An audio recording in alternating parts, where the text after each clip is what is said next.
Olá, eu sou o Victor Fontana e esse é o seu Destaque ABC2, o lugar da sua confiança para encontrar informação sobre fé, ciência e o diálogo entre essas duas coisas. E na edição de hoje você verá pós-graduação reconhecida pelo MEC, oferecida aqui pela Associação Brasileira de Cristãos na Ciência, Covid e disfunção erétil, sim. A doença provocada pelo SARS-CoV-2 tem outras inconveniências de longo prazo que nós não antecipamos. Nanotecnologia, descobertas da USP, computação quântica, avanços na China.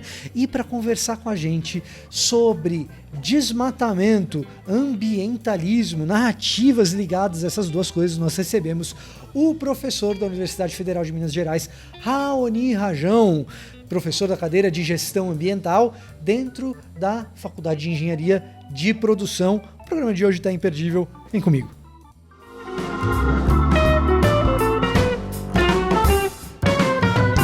Deus, o cosmos e a humanidade. Você sabe do que eu estou falando? Se você não tem ideia, é o nosso curso de pós-graduação reconhecido pelo MEC. Isso mesmo, a Associação Brasileira de Cristãos na Ciência tem agora um curso de pós-graduação reconhecido pelo MEC que trata do diálogo entre fé cristã e ciência. Na descrição aqui desse vídeo você encontra um link para saber todos os detalhes sobre esse curso, como fazer sua matrícula, quem são os professores, quais são as disciplinas. Então dá uma olhada correndo, porque é coisa muito boa, preparada com muito carinho para você. Pós-graduação, lato sensu, reconhecida pelo MEC, diálogo entre fé e ciência é aqui na ABC2. E as nossas redes sociais? Você já está seguindo lá o nosso Instagram, já é inscrito aqui no canal? Se você faz essas coisas, você já deve estar por dentro da nossa segunda-feira do livro, de 15 em 15 dias, lá no nosso perfil do Instagram. Aqui na descrição também a gente deve deixar o link para você. E as nossas indicações de livros, que eu tenho certeza que podem ser de grande contribuição para você. E não apenas isso, você pode nos visitar em cristãosnaciencia.org.br/loja, que você encontra esses livros também. Nanomateriais e a produção do óxido de cobre. Pesquisadores da Universidade de São Paulo, da Escola Politécnica, pessoal ali da engenharia, descobriu, meio que por acidente, uma nova maneira de produzir óxido de cobre, um material importante para a indústria eletrônica, entre nanomateriais, um processo que geralmente é muito caro. Foi descoberto de uma outra maneira, de maneira mais barata, durante a limpeza de nanofios de cobre. Durante essa limpeza de nanofios de cobre, com a utilização do plasma, isso se faz ali numa câmara de vácuo, sobrou um pouquinho de oxigênio. E isso fez com que os nanofios de cobre se oxidassem, se inutilizassem, se perdesse esse material, o que é um problema, mas o efeito colateral, digamos assim, foi a produção de óxido de cobre, um material que, para ser produzido, despende de uma grande quantidade de energia, geralmente. Esse processo não carece de tanta energia assim. Portanto, agora parece haver uma maneira muito mais barata de se produzir esse material, que no futuro deve ser bastante importante dentro da área de nanotecnologia, na produção de óxido de cobre como semicondutor, como diodo para materiais eletrônicos. Disfunção erétil e Covid-19, como se já não bastasse tudo aquilo que nos preocupa a respeito dessa doença, ainda temos os efeitos de longo prazo, alguns bem desagradáveis dela. E nos Estados Unidos, autoridades médicas já têm se preocupado com questões reprodutivas, efeitos colaterais de longo prazo na vida sexual masculina, já que a Covid-19 ataca, sim, o sistema sanguíneo e, portanto, já se tem observado clinicamente alguns efeitos complicados para o homem, advindos possivelmente da Covid-19. Pessoas que contraíram a doença e já depois de recuperadas têm apresentado disfunção erétil. Se existem N motivos para que se use a máscara, se preze pelo isolamento social na medida do que é possível para cada um de nós, existe também a preocupação com eventuais efeitos tardios de uma doença como essa. E esse é mais um alerta para você que anda por aí sem tomar o cuidado necessário com a sua máscara, enfim, achando que está tudo tranquilo, é só pegar a doença que está tudo certo. Depende, parece que há alguns efeitos desconfortáveis, para dizer o mínimo, além de todos os efeitos letais da doença. Computação quântica. Eu sei o que você deve estar pensando. Tá com uma mania de colocar quântico em tudo quanto é coisa, só para parecer mais científico ou ter mais autoridade, mas não. Computação quântica de fato existe. E se trata de usar princípios da mecânica quântica, o controle de partículas fundamentais, para que se realize cálculos e atividades computacionais.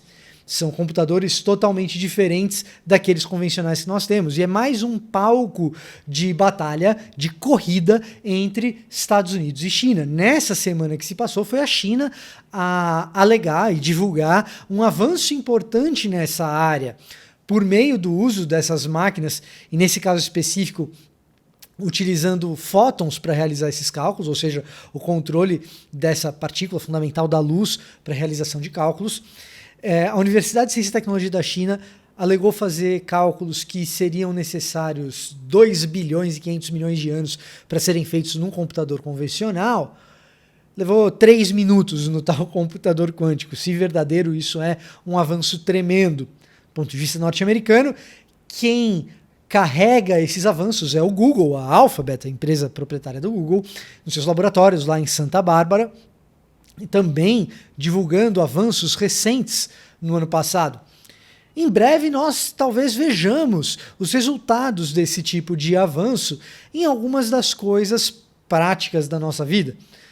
Dizem, por exemplo, que pode ser, pela tecnologia permitir, ou melhor, ser fundamentada na ideia de, em vez de digitar o 0 e 1, esse mecanismo binário da computação normal, ser mais fluida, como é natural da mecânica quântica, permitir, por exemplo, por causa dessas variáveis incertas entre o que seriam o 0 e o 1, produzir chaves de segurança impossíveis de serem destravadas ou desbloqueadas por um hacker. Então, a criptografia, de repente, talvez seja uma aplicação, entre outras aplicações possíveis, desse jeito diferente de fazer computação.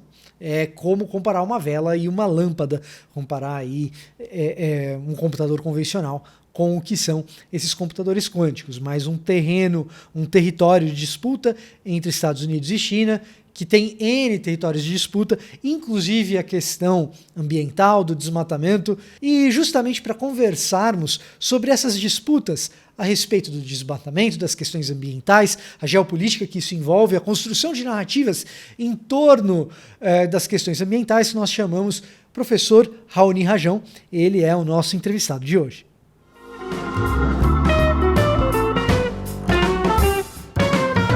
Então, para conversar conosco sobre desmatamento, conservação ambiental, nós temos aqui professor da Universidade Federal de Minas Gerais, da UFMG, Raoni Rajão, que ministra o curso de Gestão Ambiental dentro da Faculdade de Engenharia, na Engenharia da Produção. Professor, muito obrigado por aceitar o nosso convite, obrigado por conversar conosco sobre essas questões. Eu queria começar perguntando para você sobre as questões de conservação ambiental e conservadorismo. A gente, às vezes, talvez empurrado pela mídia, ou talvez pelas nossas próprias percepções de como o mundo político funciona, a gente muitas vezes desconecta um pouco o conservadorismo da questão da conservação ambiental. Isso não é sempre assim tão separado. Eu sei que você fala um pouco sobre esse assunto, então como que fica isso? A gente geralmente associa conservação ambiental a políticas mais progressistas, né? Então, Vitor, prazer estar aqui com vocês. É interessante, né, estar começando por esse ponto, porque quando a gente olha a história do movimento ambiental, ele é um movimento muito mais ligado ao conservadorismo do que ao progressismo, né? Para começar, a palavra floresta, né? O que é floresta? Floresta está ligada a florasteiro. Então, eram aquelas áreas, né, que eram de uso exclusivos, né, normalmente da realeza, né, com a função de manter carne para caça, de manter certos recursos inalterados, né? Então, na verdade, quem queria destruir, né, quem queria invadir, inclusive um dos primeiros textos de Karl Marx, né, quando ele deixa de ser jornalista e passa a ser, né, a teórico social, foi exatamente sobre a questão das florestas na Alemanha, onde ele queria que as pessoas tivessem acesso, pudessem desmatar, né? E aí tinha do outro lado, né, os conservadores, que inclusive foram aqueles que estabeleceram depois os primeiros parques, inclusive as primeiras ONGs, que buscavam proteger aqueles pedaços de paraíso na Terra contra esse avanço, né, contra esse avanço da civilização, contra esse avanço, né, da população em cima dessas áreas.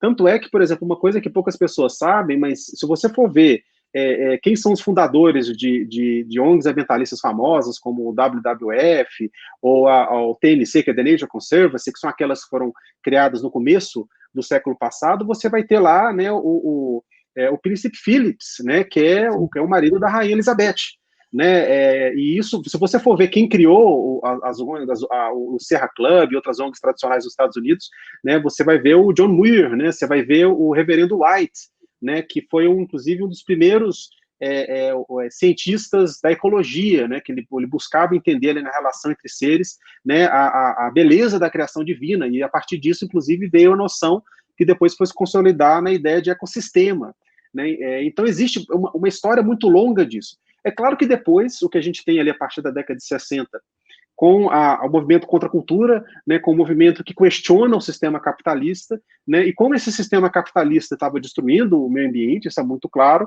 né, você tem essa vertente progressista do meio ambiente, que também é ligado a algumas ONGs, como o próprio Greenpeace, né, como algumas mais contemporâneas, e o próprio movimento político, que no Brasil, curiosamente, se caracterizou mais por uma ligação com a esquerda, né, por exemplo, né, o Fernando Gabeira, né, que depois né, guerrilheiro virou ambientalista na década de 80, né, é diferente na Europa. Né? Na Europa você tem ali nos Estados Unidos uma tradição ambientalista, inclusive com sua representação política, que vem dessa linha conservadora também.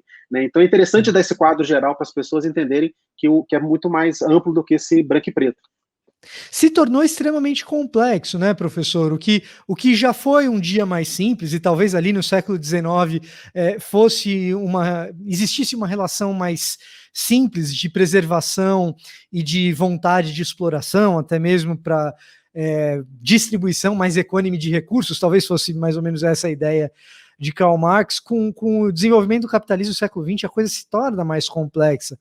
Inclusive, me parece, professor, que quando surgem organizações como o Greenpeace, ou mesmo, como você citou o caso do Gabeira, com a queda do muro e algumas percepções a respeito do que foi o projeto de esquerda no seu molde mais tradicional ao longo do século XX, a esquerda vai buscar novas pautas. Entre essas novas pautas, o ambientalismo surge ali, mas não era uma coisa tradicional das esquerdas. É mais ou menos por aí, né, professor? Sem dúvida, né? Se você for ler o movimento, toda a construção do movimento e dos posicionamentos políticos anterior à década de 60, não existia, né, até mesmo anterior à década de 70, não existia essa ligação, né? Exatamente nessa busca de novas pautas, inclusive a própria pauta identitária é uma construção mais recente que a esquerda vai se aproximar.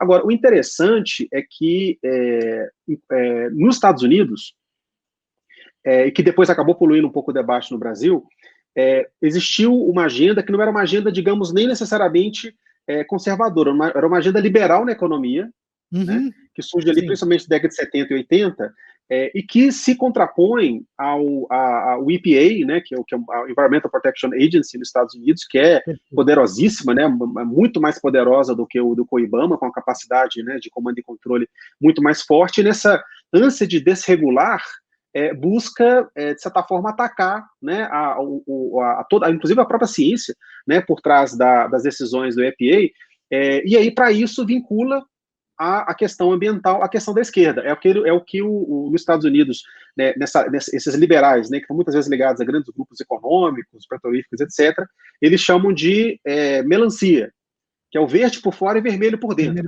É a teoria, de certa forma, da conspiração, que diz que qualquer proteção ambiental, qualquer discussão sobre regulação, na verdade, é uma desculpa para conseguir gerar depois um controle total da população, uma forma de totalitarismo, né? Agora, o interessante é que essa lógica não cola na Europa, que já vem de uma tradição diferente, né? Lá, assim, você, por exemplo, vê o debate público, da extrema-direita à extrema-esquerda, a agenda ambiental é um dos poucos temas que são absolutamente, com exceção de um grupo ou outro, muito minoritário, que são absolutamente unânimes, né? Como educação e saúde. Né? Quem é que é contra a educação e saúde e segurança pública? Né? Tanto é que na plataforma política da Le Pen, né, que não é exatamente uma política, uma representante política da esquerda, pelo contrário. Quando você fala em Le Pen, você está falando da Marine Le Pen da França, é isso, exatamente. Né, que vem com uma pauta nacionalista, uma pauta tradicionalista, uma pauta de direita, alguns dizem até de extrema direita, e nessa última eleição local, inclusive trouxe para elas muitos votos, veio com força exatamente a questão ambiental. Né? Então, ou seja, para mostrar que existe aí uma diversidade maior, uma riqueza maior no debate. Sim. Angela Merkel, que é de um partido mais conservador dentro da Alemanha, nessa última tentativa de costurar uma aliança que mantivesse o conservadorismo a salvo da extrema-direita, tenta costurar a aliança justamente com o Partido Verde, né? Então, existem diálogos na Europa que são um pouco diferentes dos diálogos norte-americanos, que são excessivamente regulatórios. Agora, pelo menos essa é a minha percepção, não sei se eu estou te entendendo corretamente, professor. Agora, essas discussões de marcos regulatórios, de códigos florestais, a impressão que eu tenho, professor, e você sendo professor de engenharia, dentro do curso de engenharia, eu acredito que talvez você possa me responder até um pouco melhor. A impressão que eu tenho é que deveriam ser discussões extremamente técnicas, que nas Américas são discussões ideologizadas e não técnicas. Essa é a impressão que me passa, que quando a gente está quase chegando no ponto técnico da discussão, ela é dinamitada por discussões ideológicas.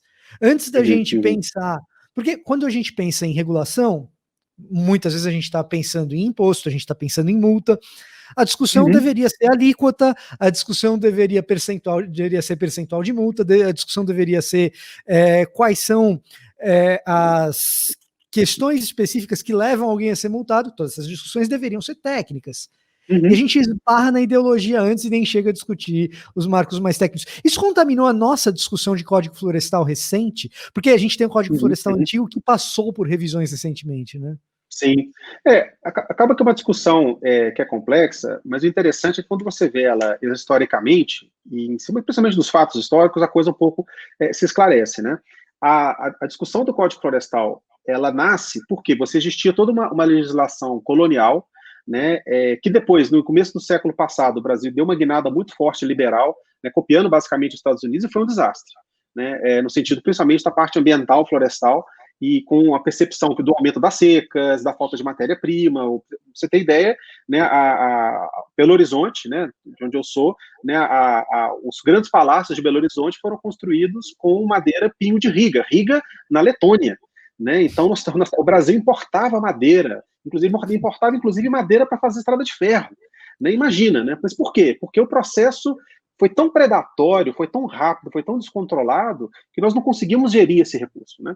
E aí chega na década de 30, uma das primeiras legislações que são feitas pelo governo autoritário, né, de Getúlio Vargas, foi exatamente isso: vamos estabelecer aqui, né, limites, né, para o uso da terra, inclusive no nível do imóvel, porque senão você, de certa forma, vai estar criando um suicídio, né, enquanto país, enquanto recursos naturais. E isso depois foi aprimorado em 65 por um código que inclusive, foi debatido longamente por um grupo técnico. Inclusive, eu tenho até uns relatórios e uns livros que foram produzidos nesse processo que durou mais de 10 anos, né? Muitos deles, inclusive, professores da USP, da Exalc, né, que é a principal escola, né, de agropecuária do Brasil, né, da engenharia de Viçosa, né, e que geraram o Código Florestal de 65, que estabelecia, por exemplo, já em 65, em pleno governo militar, que todo imóvel rural que estivesse em uma área de uma área de floresta, pensando na floresta amazônica, 50% tinha que ser conservado, 50%. Né? Então, isso não foi uma invenção do Greenpeace, né? Isso foi um estudo técnico que foi feito à época, que chegou-se à conclusão que para o Brasil conseguir gerir os seus recursos naturais, ele precisava impor essas limitações. Né?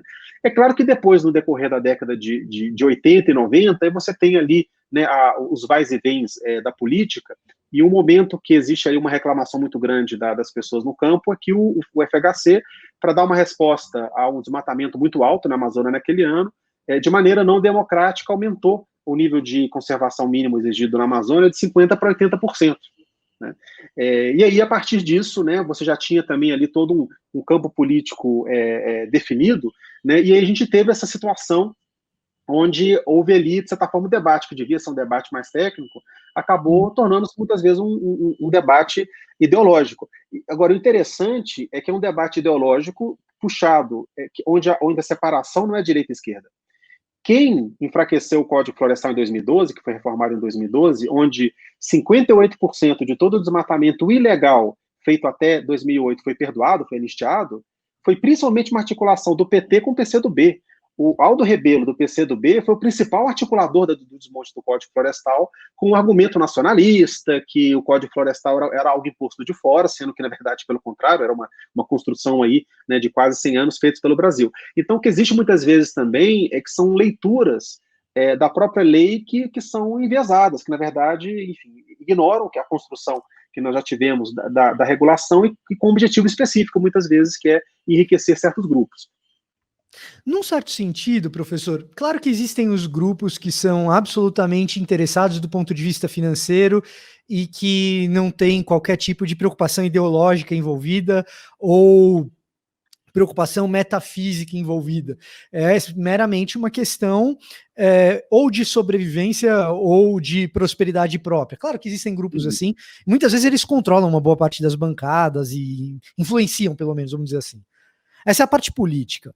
Agora, me parece também, professor, que quando a gente fala de partidos como esse, PCdoB, quando a gente fala de alguém como Aldo Rebelo, ou mesmo algumas influências, como foi nesse período, talvez um pouco antes, a influência do Mangabeira Unger nessa área também, que não foi pequena. Me parece que existe uma espécie de aparato de interpretação da realidade que está por trás disso tudo. Muito antes da discussão técnica do que sobra, de quais são os verdadeiros impactos ambientais, me parece que tem um aparato de interpretação da realidade similar àquele de Marx, e que às vezes permeia não só uma ideologia de esquerda ou direita, mas se eu interpretei direito o que você estava falando agora há pouco, tem um tanto a ver também com um discurso nacionalista que às vezes é até um tanto demagogo, do tipo, a Amazônia é nossa, esse é o nosso direito de explorar, isso daqui é o nosso direito de... Que, de certa maneira, a gente começou falando de conservadorismo, entra em choque com alguns ideais conservadores, seja do ponto de vista ideológico do conservador clássico, seja do ponto de vista até mesmo teológico, que permeia a mentalidade do brasileiro médio, né? Sim.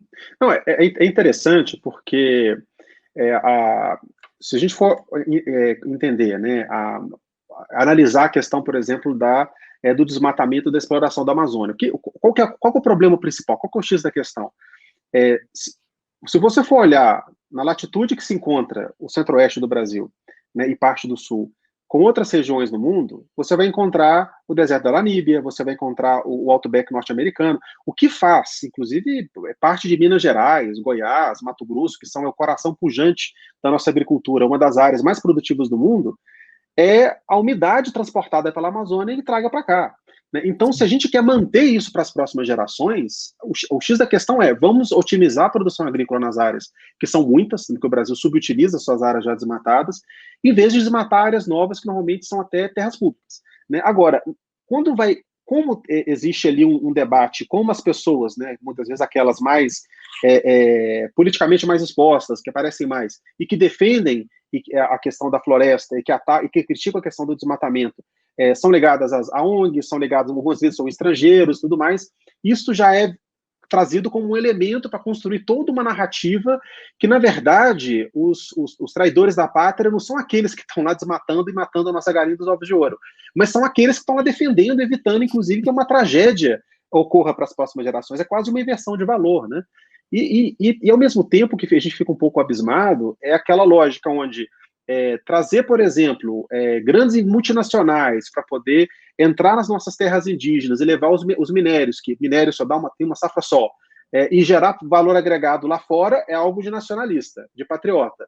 Proteger e dizer, não, terra pública, vamos expulsar os invasores. Ah, não, isso é coisa de antipatriota, né? Ou seja, quando você analisa nessa vertente, você vê que tem uma certa inversão de valores e uma manipulação do instinto mais imediato das pessoas, né? Porque o que elas veem na televisão defendendo a Amazônia, muitas vezes é um cara com sotaque norte-americano, portanto, né, eu vou ter a oposição oposta a ele, né? Então é interessante essa dialética, né? Sim. E me parece também muito injusto com os produtores rurais que estão fazendo as coisas direito, né?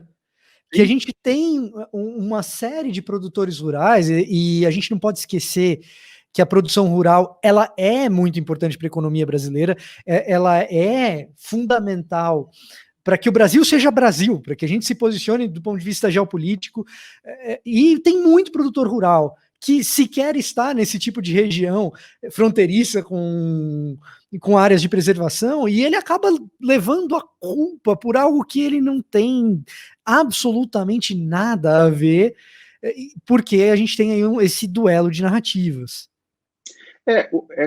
Você tocou num ponto muito importante, inclusive foi o ponto central de um artigo, né, que nós publicamos na UFMG, que eu fui o primeiro autor, né, que chama-se As Maçãs Podres do Agronegócio Brasileiro, que vem da expressão em inglês de rotten apples, que não é nada mais nada menos do que aquela maçã que estraga o cesto todo, né? Aqueles poucos indivíduos, né, que trazem danos, né, para a coletividade.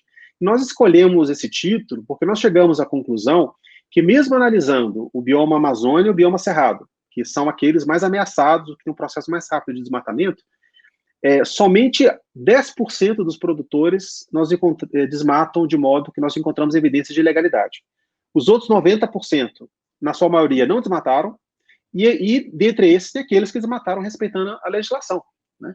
Então, o X da questão são essas maçãs podres, né? E esses 10% que desmatam, se você for olhar percentualmente, 2% desses imóveis, né, que dão poucas dezenas de milhares, desmatam mais de 60% de toda a área desmatada ilegalmente. Agora, o problema é que são poucos imóveis muito extensos, né? É mais ou menos por aí. Poucos imóveis muito extensos e poucos produtores muito inescrupulosos. Agora, o que acontece no Brasil que deturpa o debate público, fazendo um paralelo um pouco extremo aqui, imagina uma situação onde os vendedores de carro, oficiais e concessionárias, se sentem ofendidos quando tem uma crítica pública do roubo de carro, interceptação de carro, e dizem que eles não podem criminalizar quem vende carro. Poxa, é o contrário. O cara que é o revendedor de carro correto, que paga seus impostos, ele tem que ser o primeiro a dizer, olha, isso aqui é um desmonte ilegal, esse cara aqui está vendendo carro sem procedência. Eu não quero que seja misturado essas duas coisas. Porque a partir do momento que o consumidor não tem certeza se o carro dele é legítimo ou não, ele não vai mais comprar carro, né? Pelo menos não naquele país, né? E no agronegócio não acontece isso, porque o debate ele fica tão politizado que os bons, que são a maioria, acabam silenciosamente se pondo do lado dos ruins, né? E eles veem todo o ataque ao desmatamento como sendo um ataque a todo o agronegócio, e não é. Né? É uma crítica, sim, e meritória, porque, inclusive, é um crime, na maior parte das vezes, aqueles que desmatam. Né? Então, você tem aí uma distorção no debate político que é muito grave, já, inclusive, não só desse governo, apesar de ter sido intensificado agora, mas já vem aí também de legislações anteriores, né, de governos anteriores. Certo. Professor, a maior parte das pessoas que nos assistem, do ponto de vista da gestão pública, tem pouquíssimo poder para interferir nesse tipo de situação. Mas eu tenho convicção de que essa maior parte também tem uma espécie de aflição ou ansiedade ou mesmo preocupação em relação a essas questões, até porque como você disse, recentemente a gente tem tido um contato maior com esse tipo de noticiário, porque os índices de desmatamento de fato têm sido preocupantes. A minha pergunta é: o cidadão comum, gente como eu, cidadão comum urbano na cidade de São Paulo, é, existe algo que a gente possa fazer? Existe algum tipo de coisa que a gente possa agir para, pelo menos, ser aquele passarinho que pega um pouquinho de água do rio para apagar um incêndio? Eu acho que um ponto importante, que inclusive já começou primeiro na Europa, nos Estados Unidos, e que está chegando aqui, é uma preocupação maior com o que a gente consome, né? Então, por exemplo, vai comprar um imóvel de madeira, perguntar, essa madeira, ela tem documentação, ela está legal, ela está legítima? Por acaso, nesse momento, eu estou comprando um armário de madeira, porque eu gosto de madeira maciça. Aí eu fui lá perguntar, e aí, tal? Eu falei, olha, é porque eu trabalho com isso. Então, realmente é muito importante saber. A pessoa não, isso foi lá, explicou, mostrou, etc, etc. Né? Então, assim, você conseguir, enquanto o consumidor está se preocupando com isso, também, né, na parte do consumo, eu acho que diminuir um pouquinho o consumo de carne ajuda, porque a gente sabe que a carne, no geral, não precisa parar de comer, eu sou carnívoro, mas talvez ter consciência que grandes volumes causam prejuízos maiores, ficar um pouco mais atento ao noticiário para poder ver o nome de empresas vinculadas a esses danos ambientais, né, e que aquilo possa estar também guiando essas decisões.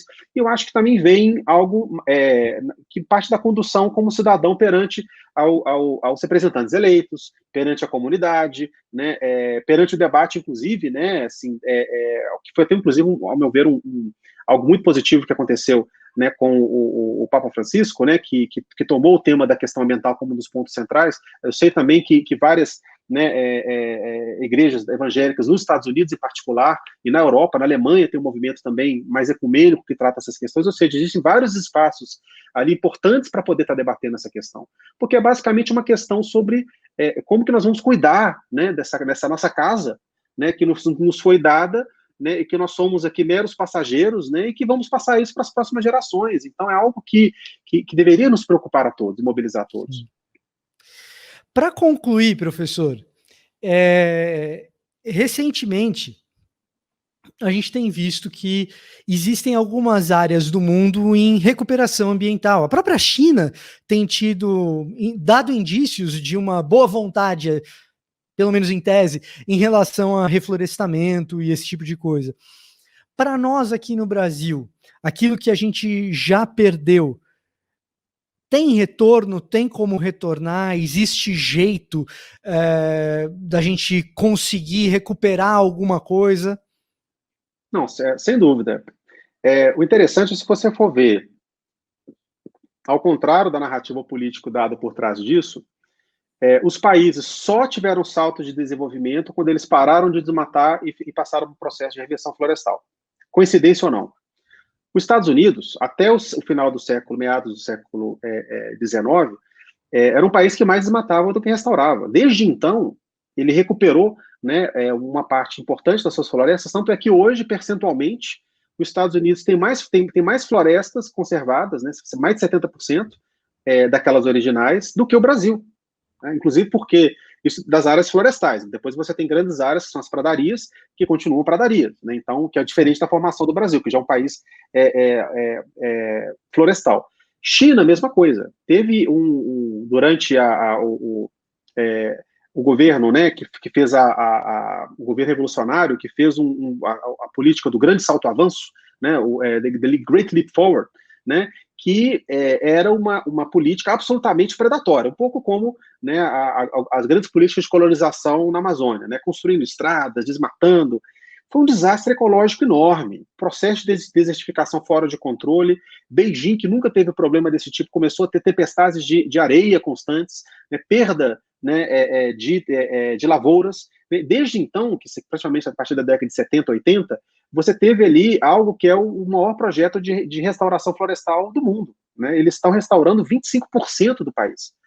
União Europeia é a mesma coisa. A União Europeia hoje, né, os estados da Europa hoje têm mais floresta do que tinham há 100 anos. Aí veio mas poxa, a Inglaterra tem menos floresta hoje do que o Brasil ou França, etc. Bem, a Europa França tem menos floresta, tem mais floresta hoje do que tinha na Idade Média, né? Então, assim, também uma comparação, né? Porque na Idade Média, na Inglaterra, já se debatia o problema da falta de madeira, né? Então, existe aí uma importância de ver isso na longa perspectiva. E o Brasil tem um potencial muito grande, né?